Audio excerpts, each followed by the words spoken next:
I worked at 2 hospital placements during my last year of college. At one hospital, I worked with professionals that did therapeutic play with children on the paediatric ward, as well as the adolescent psych ward at the other hospital. My boss and I would do crafts and projects, art, etc., with the teens to help them have an outlet, while they were getting treatment for mental illness, addiction issues, and other medical issues.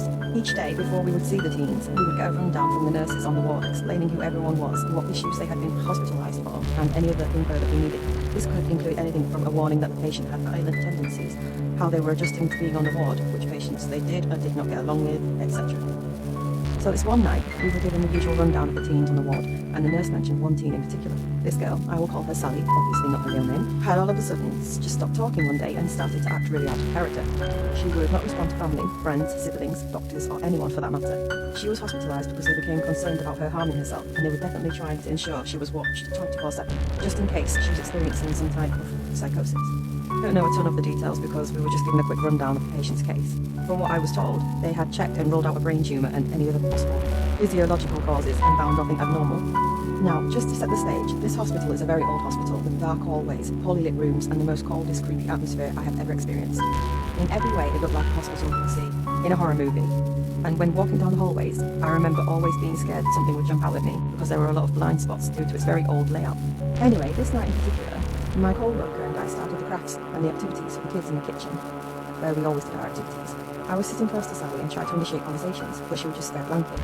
My boss and co-worker tried as well, but Sally would not respond. And then, without warning, she would just occasionally look at us and laugh loudly, or smile at me with glossy eyes. The doctors had tried all day to get her to speak, and she said nothing, so I just chatted and tried my best to include her, even though she wouldn't really engage. I started to doodle on a piece of paper while talking with some of the other teens, and just randomly I wrote, "Hi," and drew around it, not really thinking about what I was doing. Almost immediately after I wrote hi, Sally picked up a pencil and wrote, "Hello." I was shocked to say the least. I was the first person in days and days that she had attempted to communicate with. I didn't even know what to say or what would happen next, but I wrote, "How are you?" And she actually wrote an answer. I was blown away. After Sally and I exchanged a couple more questions and answers, my co-worker noticed what was going on, so she kept the other teens busy and just nodded at me to keep going. Within a few minutes, this girl and I had written almost a page of conversation, and she was communicating through writing with no trouble. I couldn't believe what was happening. I was getting all this information from a girl that everyone thought was unreachable. We talked through writing for what seemed like hours, but it was probably just an hour. And while I talked to her, asking her about how she was feeling about being in the ward, she admitted through writing that she was scared. I pressed on, trying to see if she was scared because she was in a strange place or missed her family. But she wrote it was because she saw people in the room with us. Obviously there were people in the room with us, so I asked her why the people in the room scared her, and she simply wrote, "They are dead." I swear, when I read that, it felt like my stomach hit the floor.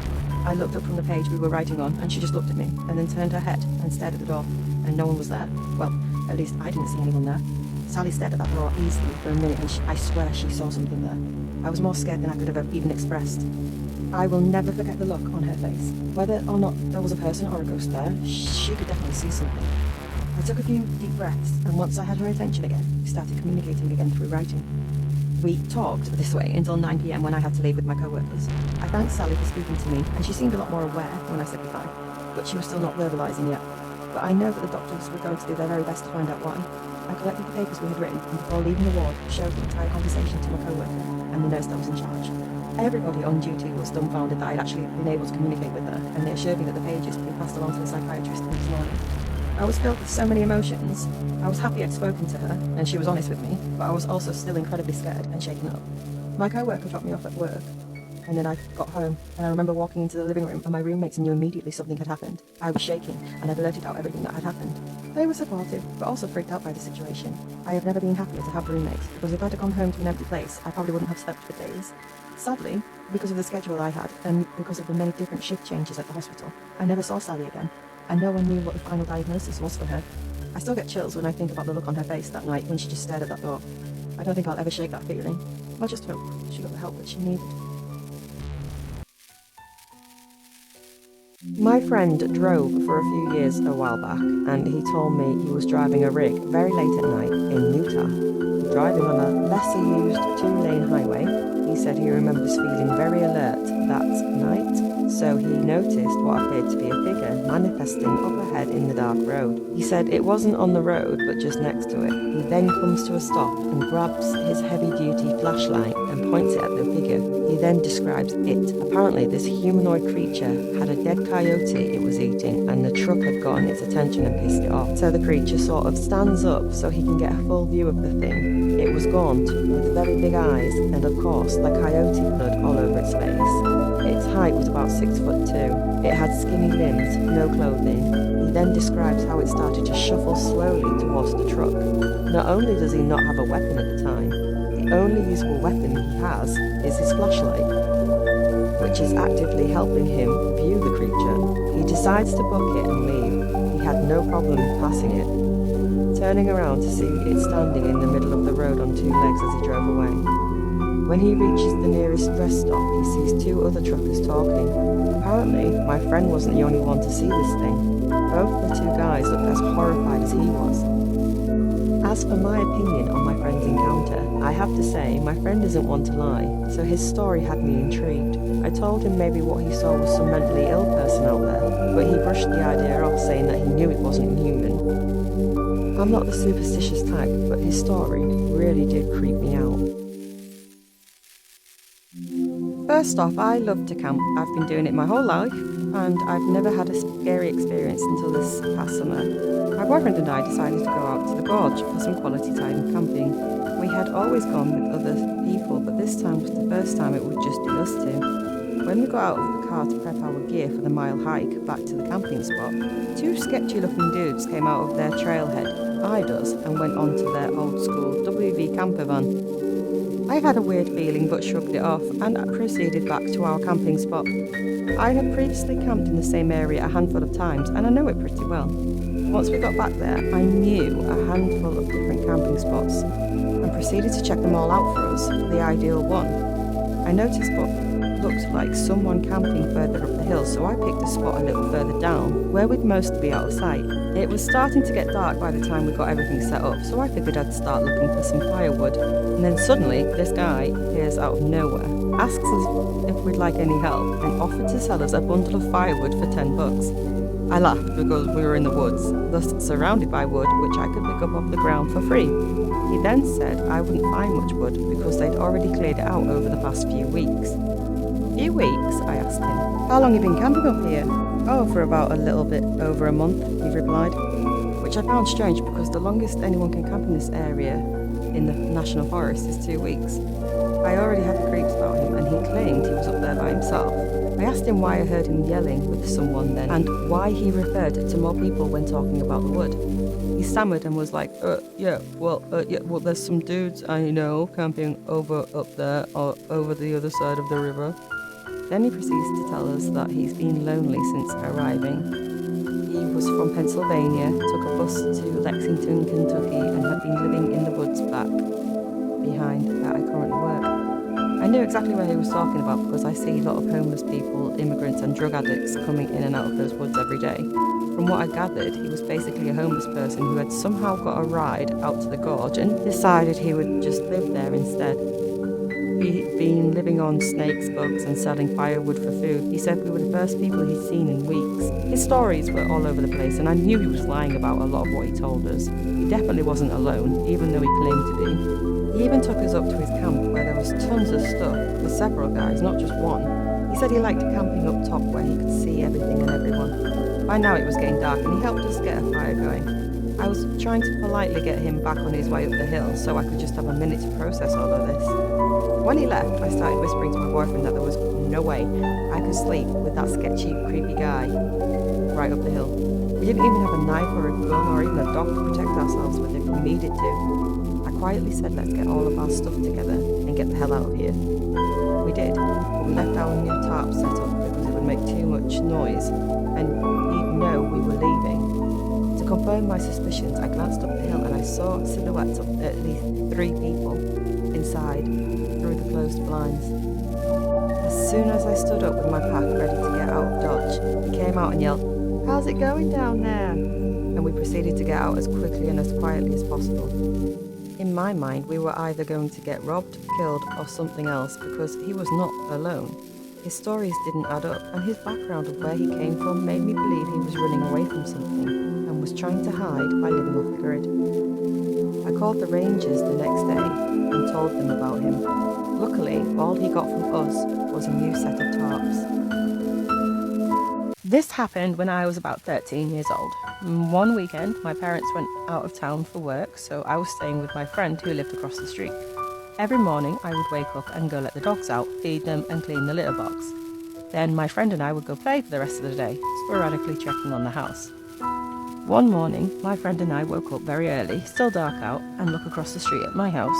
Our electric garage door kept opening and closing all by itself, constantly, and one of my dogs runs out of the garage. I ran out and grabbed the dog. Then we watched the house for about 5 minutes before we decided to walk across the street to check on it, thinking it was a glitch. We walk into the garage where I push the button and it stops. Now, to explain my house, you walk into an entryway and then the house is split level. You can go upstairs or down. We walk up, flipping on the lights and looking around, and there is nothing. Then we begin to walk downstairs. As I flip on the stair light, which has a dimmer on it, we see a shadow on the wall downstairs quickly move away from the bottom of the staircase towards the other side of the basement. My friend and I freak out, run out the back door to my friend's house, where we wake her parents, who then call the cops. They come and search the house. Nothing inside, however, they do find footprints in the snow all over the back deck, which wasn't shoveled, and the back door unlocked. Nothing was missing as far as we could tell, so I cannot imagine what he wanted. I didn't step foot into that house again until my parents came home, and even then I basically had to be bribed. Not to mention that my room was down in the basement. I slept in my parents' room for 2 weeks after that, a teenager sleeping on the floor in their parents' room. So, to the man who I assume was in my house, let's not meet. I'm a social worker for the homeless, and one case will always haunt me for the rest of my life. I know what this is about, the man across my desk sneered. You're trying to find out why I'm a psycho or a junkie or a career criminal. You're trying to find out why I can't just live in a little plaster box and pay my taxes like everybody else. I'm trying to find out who you are, Marcus, I sighed. And I would never call anyone one of those things. A person is more than just the problems they face. Problems? You don't know shit about my problems. I may not be like those sad fuckers out there. He gestured to the other homeless waiting in the hallway of the centre. But I've got big fucking problems. That's why I'm here, Marcus. Why don't you talk to me about what's troubling you? Because I want to sleep under the stars tonight, not get dragged off to a padded cell in a straitjacket. I leaned forward and pushed my glasses up, stroking my chin, like I just couldn't find the right thing to say.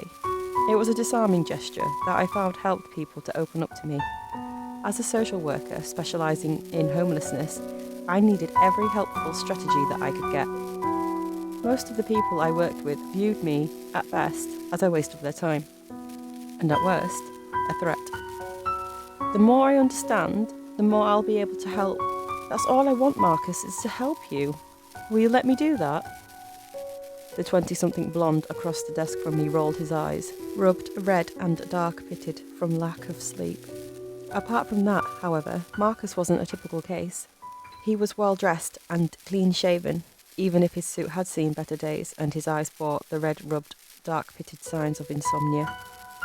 Look, if I talk about this, there might be consequences. Horrible consequences. It might even bring her into your life, and I don't want to be responsible for that. I've got enough shit to deal with already. Marcus grabbed the arms of the chair and pushed himself to his feet. If he walked out that door, I was sure I'd never get another chance to help him. Marcus, it says on your file that you never sleep in the same place twice. Why is that?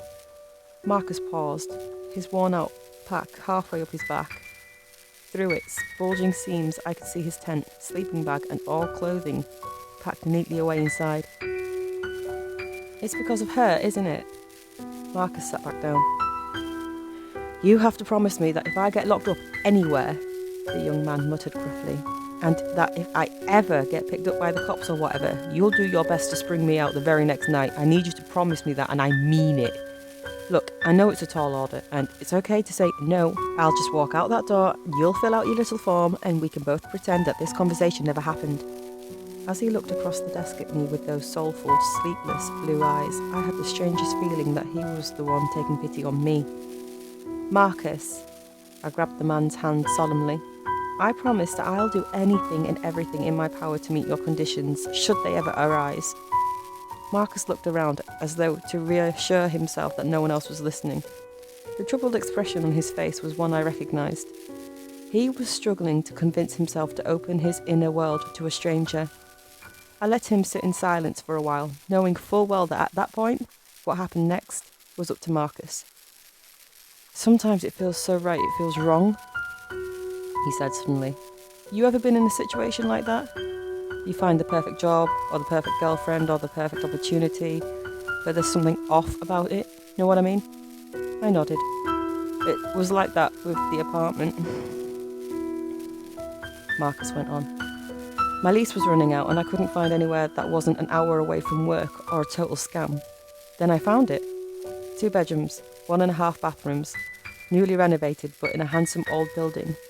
It was so close to my work I could just walk there, and the price, it was less than half of what I used to pay. I flipped through the contract looking for a catch, but there wasn't one.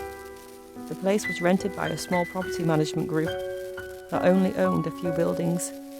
I seemed like a reliable renter, they said, and I guess they liked that." Marcus laughed bitterly. "I still remember how it looked, looking around all those bare wooden floors and perfectly white empty rooms. I still hear my gut instincts whispering to me, something is wrong, get out of here now. But what can I say? For $800 a month in the heart of downtown, I signed right away. I moved in a few days later after work. It was late and I was too tired to mess around with unpacking all those cardboard boxes. I fell asleep on the bare mattress without even bothering to take the suit off." Marcus rubbed his sleeve thoughtfully, and I realised he was referring to the same suit he was wearing now. "I had horrible dreams that night. But try as I might, couldn't remember any of them the following morning." Marcus shuddered. Then I noticed the footprints. It looked like some barefoot person had crossed the dusty floor and stood just inches away from where I'd been sleeping. Funny thing was, those barefoot prints, they started from the wall and didn't turn back. Like whoever it had been walked out of solid brick, hovered over me all night, then disappeared. Was I creeped out? Sure, a little. But I also had to be at work in an hour, and I had no idea in which one of those damn boxes my coffee pot was hiding. The next night, a door slammed in the hallway and Marcus jumped. "Look, do you mind if we just take this outside and talk out there? Like walk and talk for the next part? I need a cigarette and I really don't want to tell this part of the story indoors, just in case." It was my policy to never meet outside the office. I'd heard horror stories of caseworkers who were robbed at gunpoint, stabbed with dirty needles, or simply got too attached and crossed the boundaries of professionalism in ways that ruined their careers. I don't know why, but I made an exception for Marcus. Perhaps I too needed some fresh air. There was something claustrophobic about his story, the way his eyes kept darting around the room. After work on the second day, I was beat. A picky client with a complicated problem had trapped me on the phone all day, and the stress burned the image of those creepy footprints right out of my mind. When I walked in the door, I kicked off my shoes, chugged a glass of water, and fell asleep onto the mattress face first. I only meant to take a little nap, then keep unpacking, but when I woke up, it was already dark and someone was chewing on my toes. I stopped walking. "I know what you're thinking," Marcus sneered. "It does sound crazy."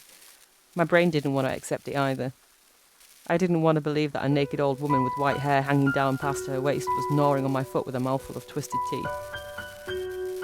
I yelled loud enough to wake up the entire city block and kicked her right in the face, or at least I tried to, but my heel went through her like she wasn't even there. No matter how I kicked and squirmed and fought, it didn't matter. She just kept biting.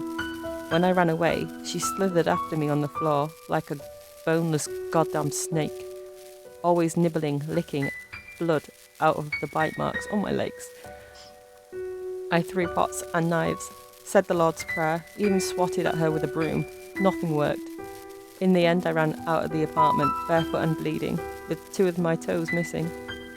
Of course, my neighbours called the cops, but when they went back inside with me, it was like she was never there. I was a mess, Marcus went on. I think I actually cried on the cop's shoulder. The hospital wanted to keep me for observation for a few days, and I said yes to everything. I mean, I sure as hell didn't want to go back to that place, and I was in no condition to work. Every time I looked at my feet, the reality hit me like a punch in the chest. A ghostly old woman really had walked out of the wall of my apartment, and she really had chewed off my 2 right toes. The cuts were as neat as though I'd been born without them. And there wasn't any blood in the apartment either. It was like she'd lapped it all up. So no one else could see the old woman who attacked you? I summarised. It's not like I don't have proof. I could show you the missing toes if you want. Marcus knelt to take off his shoe. Hey, no, there's no need for that. I moved to stop him, and as I did, I felt a ragged gap in the flesh of his arm beneath his suit. During the few seconds that my fingers brushed against it, I couldn't help but notice that the gap was the same shape and size as a human mouth. She looked at me. What text messages? Don't play dumb, Casey, I replied coldly. I read them all. I know what you've been saying, what you're planning. I don't... No, let's not draw this out. Show her, Pete. Pete brought up the messages and handed her the phone. She nervously took it and read. Oh my gosh, good lord. Guys, I didn't write these, that's not even my number. What? Pete said. But the first message you asked, you thanked me for letting you stay over. Why are you denying this, Casey? I know about your history. I know you're sleeping with Bobby Crichton while he was dating Maria. You kind of set the precedent for yourself, don't you think? I expected Casey to defend herself further. Instead, her eyes fell to the phone still in her hand. Guys, you should see this. Pete took the phone and I read it over his shoulder. Icy fingers danced down my spine. The other one is cute, but I want you all to myself. And I always get my way. I need to be with you tonight, Pete. Don't make me wait, or I'll kill them both. Oh my god, who? Pete gripped my shoulder and stared just beyond the kitchen. Haven't unchecked the basement lately. No, I whispered in response. Why would we need to? The clicking of the doorknob turning startled all of us, and we watched as the basement door swung open. A thin woman wearing a torn, dirty red cocktail dress emerged, hunched over and staring intensely at the three of us. Her lips were cracked and smeared with blood. I am waiting. We're going to get now. She smiled impressively, and in one hand she held a cell phone, and in the other, a ball pen hammer. Monica? What the hell are you doing here? He demanded, as his eyes widened with horror. What the fuck are you doing in my house?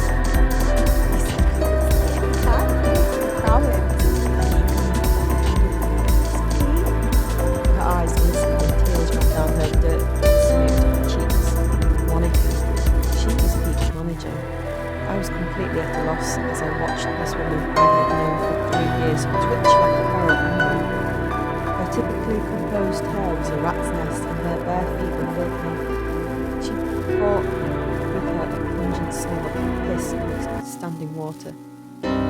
Do something, I begged, holding onto his elbow tightly. Monica, it's okay, we can figure this out. 1 second, just wait 1 second. Don't do anything rash, please.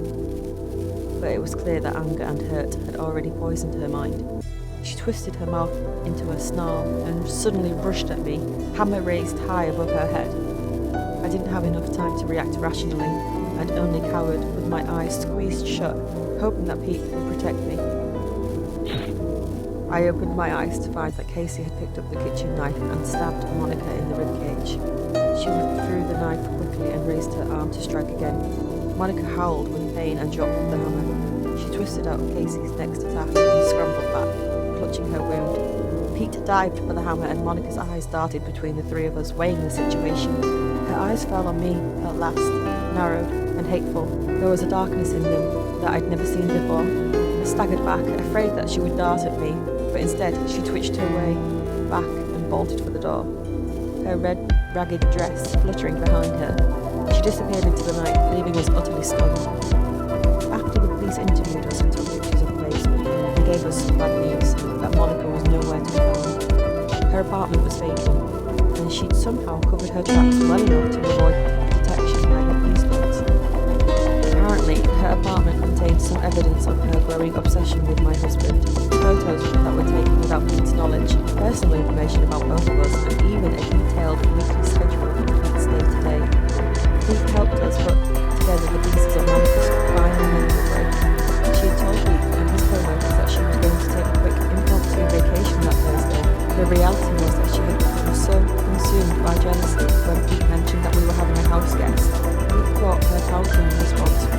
he never invited her over was odd, but brushed it aside with an empty promise that she could come over anytime that she'd like. She'd taken him at his word quite literally. Monica had somehow gotten into the house and hauled up in our unfinished basement.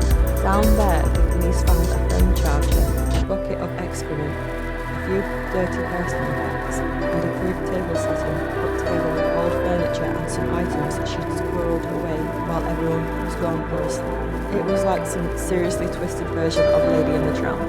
We apologised profusely to Casey, but she laughed it off gracefully, despite the trauma of the night. She and Pete are asleep now, somehow. I've been writing this all night because even with the cops watching, how the hell am I supposed to sleep knowing that Monica is still out there? Especially after I'd seen that cold, unfathomable evil in her eyes. It's Casey's last night visiting, and I'll admit it's comforting to have her here. She actually invited us to Florida to stay with her and her new husband for as long as we wanted. Casey, who I begrudgingly let stay in our home, who I hadn't talked to in so long, and who I accused of such terrible things. Casey, who stabbed a deranged would-be murderer in my defence. Yeah, you bet your ass we're going to Florida tomorrow. Besides, I think Casey and I have more catching up to do.